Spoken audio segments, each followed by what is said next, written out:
A 61-year-old woman showed up to mop floors at a company that was bleeding money. And within 3 weeks, without saying a word to anyone, she fixed a problem that 12 consultants and 4 executives couldn't solve. This is how she did it. And why? Patricia Menso was hired to clean. She came with a bucket, a mop, and a pair of rubber gloves. The HR manager didn't look at her resume. The receptionist didn't learn her name. Nobody in that building knew that the woman emptying their trash cans at night held a master's degree in mechanical engineering from the University of Ghana and had spent 27 years running a manufacturing plant in Accra before the world decided she was too old and too female to matter anymore. Welcome, welcome. Please hit that subscribe button and like this video. Now tell us, where are you tuning in from? Dallas, Durban, maybe Bridgetown, or Toronto? We read every single comment. Now, you might be wondering how a woman with a master's degree in engineering ends up mopping floors. Let me tell you, because the answer is the whole story. And the story is about what happens when the world throws you away and you refuse to stay in the trash. Let me tell you about Patricia. Patricia Menso was 61 years old. She was a solid woman, 5'5", 150 pounds, with broad shoulders and strong arms and hands that looked like they belonged to someone who had spent decades gripping things: wrenches, machine handles, the steering wheels of trucks, the edges of tables during arguments with men who didn't think she belonged in the room. Her skin was dark and smooth, with laugh lines around her mouth and worry lines across her forehead that competed for space. Her hair was gray, steel gray, the color of the machines she used to run. And she kept it in short twists, neat and close, practical, the hairstyle of a woman who doesn't have time for vanity because she's busy being useful. Her face was the kind people described as serious when they didn't know her, and kind when they did. She had deep-set eyes, dark brown, almost black, that noticed everything. Everything. The drip from the faucet in the third-floor bathroom that nobody had reported. The way the fluorescent light in the hallway flickered at a frequency that meant the ballast was failing, not the bulb. The slight vibration in the floor near the server room that meant something in the building's HVAC system was off balance. Patricia noticed these things the way a musician notices an out-of-tune note, automatically, instinctively, without trying. She wore the same thing every day: dark pants, a plain shirt, rubber-soled shoes that didn't slip on wet floors, and the blue cleaning smock that Hartwell Manufacturing provided to all its janitorial staff. The smock had Hartwell stitched across the back in white thread, and a small pocket on the chest where Patricia kept a pen, a small notepad, and a peppermint. The pen and notepad were her habit. She had carried them for 40 years, because Patricia believed that if you noticed something, you wrote it down.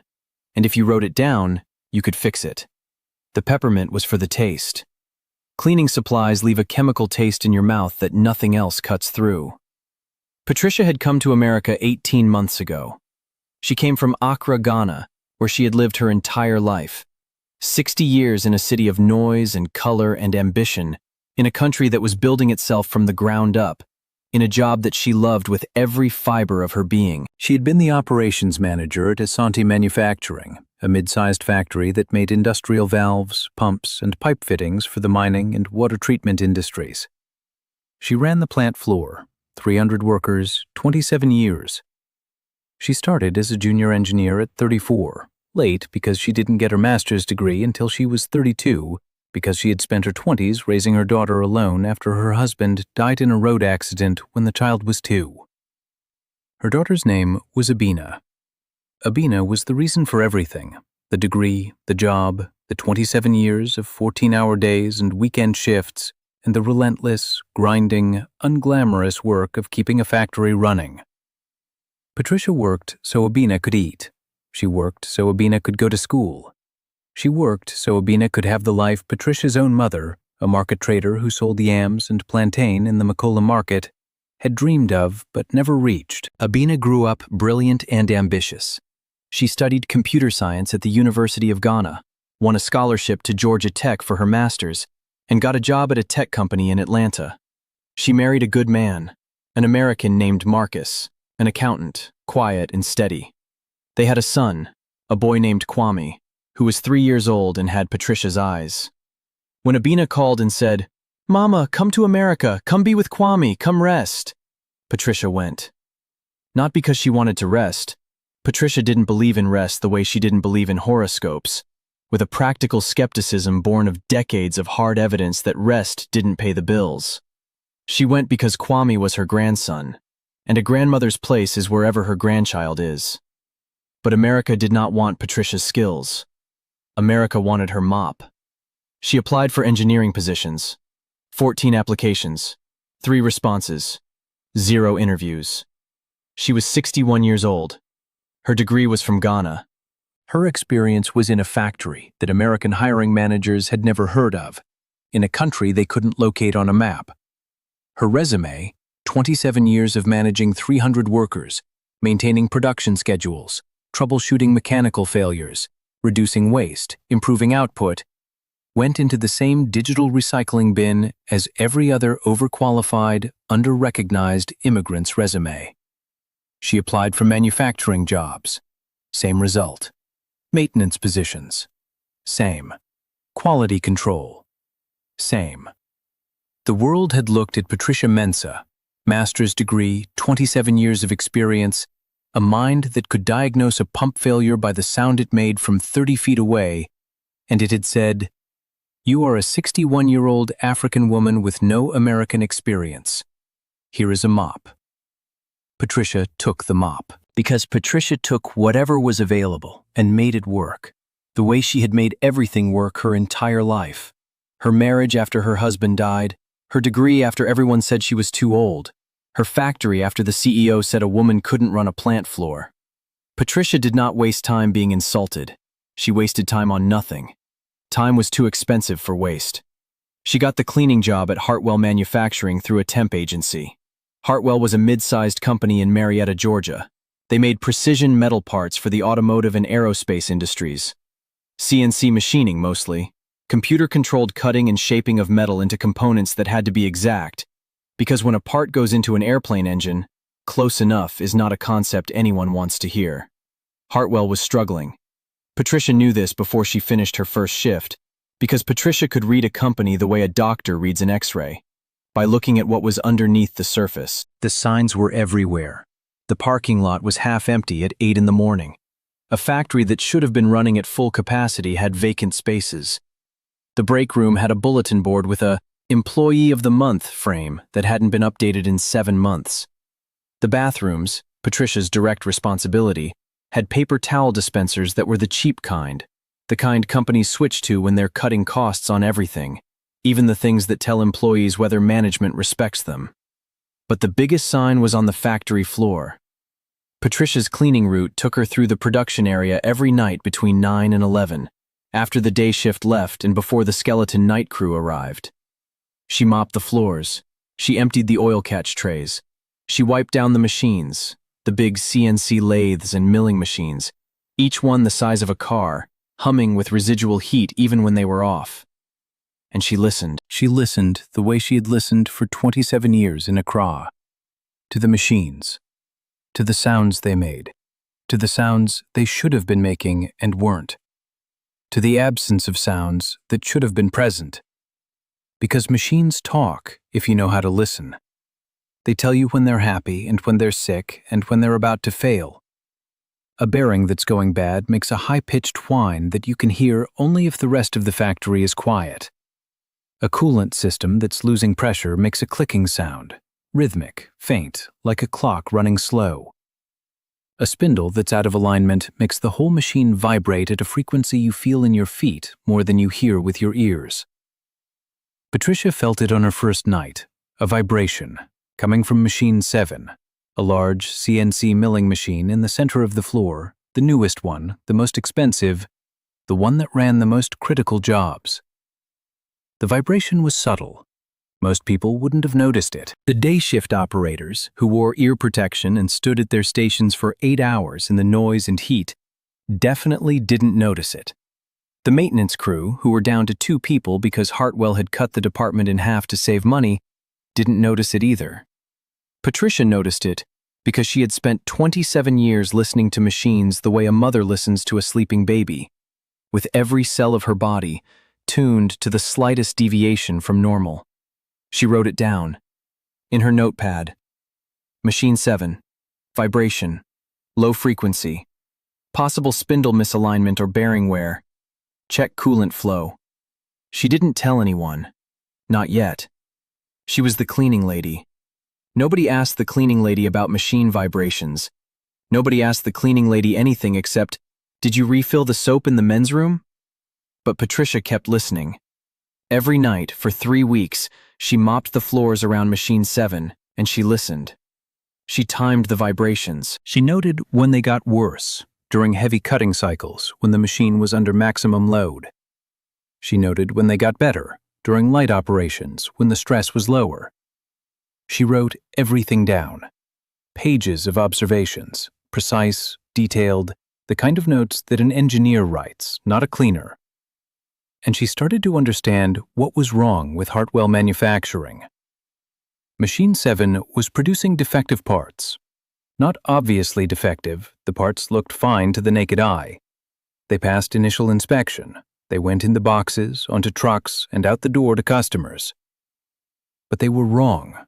Slightly wrong. Microscopically wrong. The tolerances, the precise measurements that determined whether a part fit perfectly into its destination, were off. By microns. By fractions of a hair's width. Enough to pass visual inspection, not enough to pass the kind of stress testing that aerospace companies do when they receive parts that go into airplane engines. This was why Hartwell was failing. Not because of bad management, though the management wasn't great. Not because of lazy workers. The workers were fine. Because Machine 7 was producing parts that were just barely out of spec, and nobody knew it because the defect was too small to see and too consistent to trigger alarms. The machine had been doing this for, Patricia estimated based on the wear patterns she observed, at least 18 months, maybe longer. 18 months of defective parts. 18 months of returns. 18 months of angry customers. 18 months of lost contracts. 18 months of a company bleeding money from a wound it couldn't find, spending hundreds of thousands of dollars on consultants and quality reviews and management retreats, while the answer was right there, in the vibration of a machine that nobody was listening to. Except Patricia. On a Thursday night in her 4th week, Patricia did something she knew could get her fired. After her cleaning shift, at 11:30 at night, when the factory floor was empty and the machines were cold, she walked to Machine 7. She opened the access panel on the side, the panel she had no authorization to open, the panel that said, "Authorized personnel only," in red letters. She looked inside. She found it in 30 seconds. The spindle bearing. It was worn. Not failed, not broken. Worn. The kind of wear that happens over thousands of hours of operation, gradually, the way a riverbank erodes. The bearing was still functional. It still spun. But it had developed a tiny amount of play, lateral movement, maybe 2/1000ths of an inch, that caused the spindle to wobble under load. The wobble was invisible. The wobble was silent in the noise of a running factory. But the wobble was there, and it was making every part that Machine 7 cut slightly, consistently, catastrophically wrong. Patricia closed the panel. She went home. She sat at Abina's kitchen table at midnight, eating leftover jollof rice, and she wrote a report. 6 pages, single-spaced. Detailed analysis of the problem, the cause, the solution, and the estimated cost of repair versus the estimated cost of continued failure. She included diagrams, hand-drawn, precise, the kind of technical drawings she had been making for 27 years. She wrote it in English that was clear and professional and betrayed no accent, because Patricia understood that in America, the way you write determines whether people listen. The next morning, Friday, Patricia arrived at Hartwell at 7 o'clock, an hour before the cleaning shift. She was wearing her regular clothes, not the smock. She walked to the front desk and asked to see the plant manager. The receptionist, a young woman named Brittany who had never learned Patricia's name in 4 weeks, looked at her blankly. "Do you have an appointment?" "No, but I have something the plant manager needs to see." "And you are?" I'm the night cleaner. Brittany's expression shifted, the slight tightening of the mouth, the almost imperceptible lift of the eyebrows, the look that says, "You don't belong here," without using those words. The plant manager doesn't take meetings with, you would need to go through HR for any. Please, Patricia said. She set the report on the counter. 6 pages. Diagrams. Data. The work of a woman who had been solving problems like this since before Brittany was born. Just give him this. If he reads it and doesn't want to talk to me, I'll go back to mopping. But if he reads it, he will want to talk to me. Brittany looked at the report. She looked at Patricia. Something, maybe curiosity, maybe the quiet authority in Patricia's voice, maybe just the fact that it was Friday and nothing interesting ever happened on Fridays, made her pick up the phone. Mr. Hargrove? There's a woman at the front desk. She says she has something you need to see. Kevin Hargrove was 48, the plant manager at Hartwell for 6 years, and a man who was running out of ideas. He had hired 4 consulting firms. He had fired 3 quality managers. He had replaced equipment, retrained staff, and spent nearly $400,000 trying to find the source of the defect problem that was destroying his customer relationships and draining the company's revenue. Nothing had worked. The defects kept coming.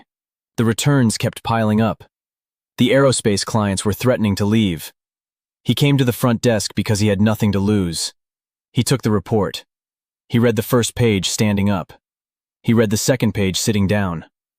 By the third page, he was calling his chief engineer. By the 6th page, he was staring at Patricia Mensah, at the cleaning smock draped over her arm, at the rubber-soled shoes, at the pen in her pocket, with an expression that mixed shock, embarrassment, and the kind of desperate hope that people feel when they've been drowning and someone throws a rope.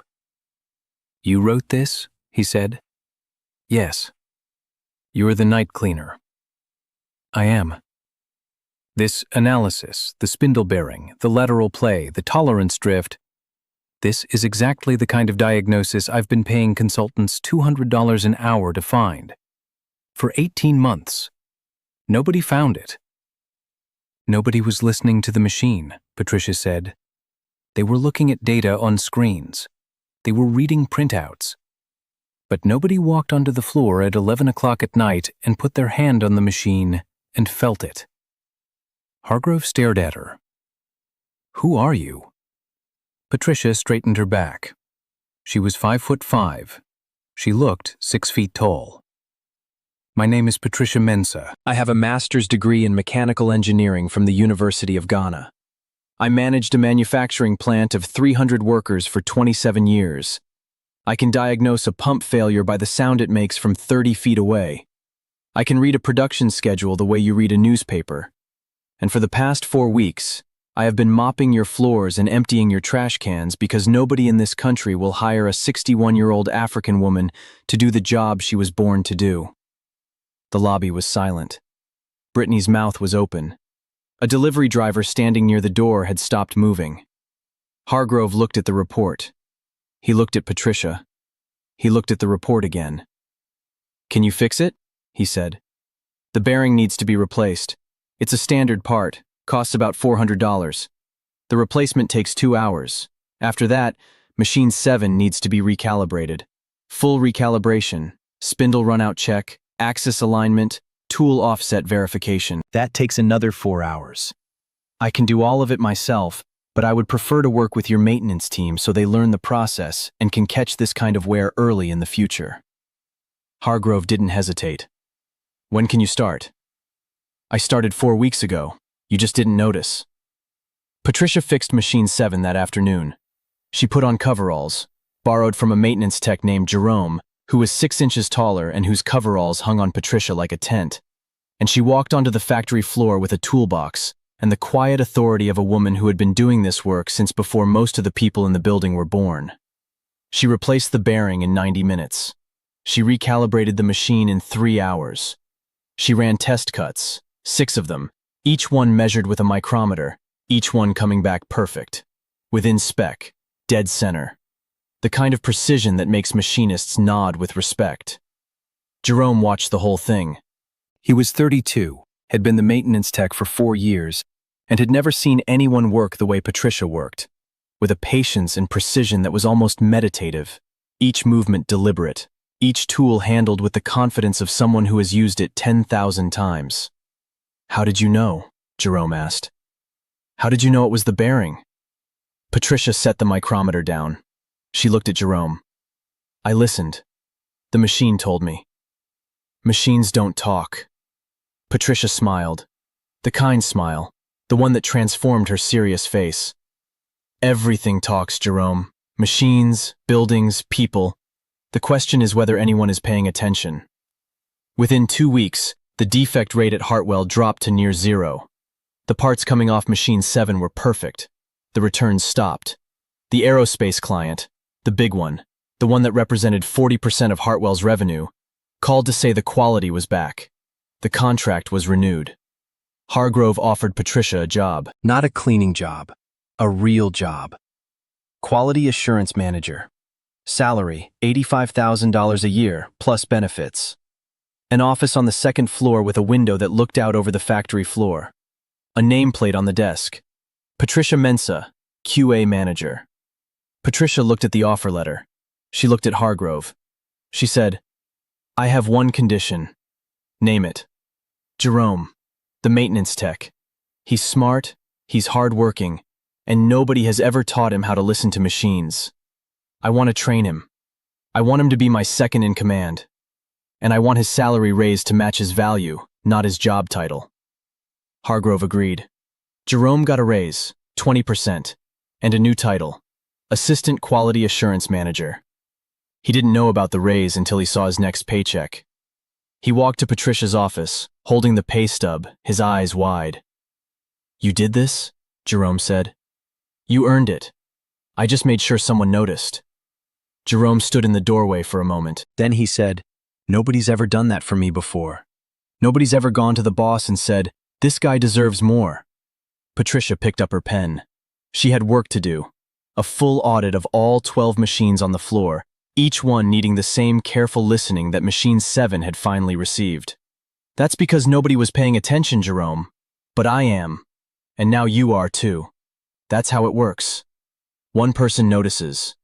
Then they teach someone else to notice. And eventually, everybody's listening." 6 months later, Hartwell Manufacturing had its best quarter in 5 years. Revenue up 32%. Defect rate down to 0.3%, the lowest in the company's history. The aerospace contracts were renewed and expanded. 2 new clients came aboard. Word had gotten around that Hartwell's quality had transformed overnight. The company newsletter, a small printed sheet that nobody read, ran a story about the turnaround. It included a photograph of Patricia standing on the factory floor, her hand on Machine 7, wearing coveralls and a hard hat, with Jerome beside her. The headline read, "The Woman Who Listened." Patricia cut the article out and sent it to her mother in Accra, her mother, who was 87 now, still selling yams at Makola Market, still waking up at 4 in the morning, still working. She included a note. "Mama, they finally let me do my job. It just took them a while to notice." Her mother called that evening. Her voice was strong despite the distance, the voice of a woman who had carried baskets on her head for 60 years and still stood straight. "Patricia," her mother said, "I am proud of you, but I have one question." "What, Mama? Are you still keeping your notepad in your pocket?" Patricia laughed. She reached into the pocket of her coveralls, the same pocket that had held a pen and a notepad for 40 years, through a factory in Accra and a mop in Marietta and everything in between. "Always, Mama. Always." "Good. Because a woman who writes things down is a woman who changes things. Your grandmother taught me that. I taught you. Now you teach that boy Jerome." "I will, Mama." "And Patricia?" "Yes?" "Next time they give you a mop, you take it. But you keep your notepad, because the mop cleans the floor. But the notepad? The notepad cleans the whole building." Patricia smiled. She hung up the phone. She went back to the factory floor where Jerome was waiting with a question about Machine 4 and a cup of tea. Every evening after work, Patricia drove to Abina's house. She walked through the front door, and Kwame, 3 years old, with Patricia's deep-set eyes and a laugh that could fill a stadium, came running. He grabbed her legs and shouted, "Nana, Nana!" And Patricia scooped him up and held him against her chest and smelled his hair, baby shampoo and something sweet, like biscuits. And she felt the same thing she felt every time she held him. Complete. Not successful. Not vindicated. Not proven right. Complete. The way a machine feels when every bearing is seated, and every spindle is true, and every part is exactly where it belongs. She was exactly where she belonged. I hope you enjoyed watching it as much as I enjoyed creating it. Like, share, and comment on the lessons you've learned. Let me know where you're watching from in the comments below. See you in my next story.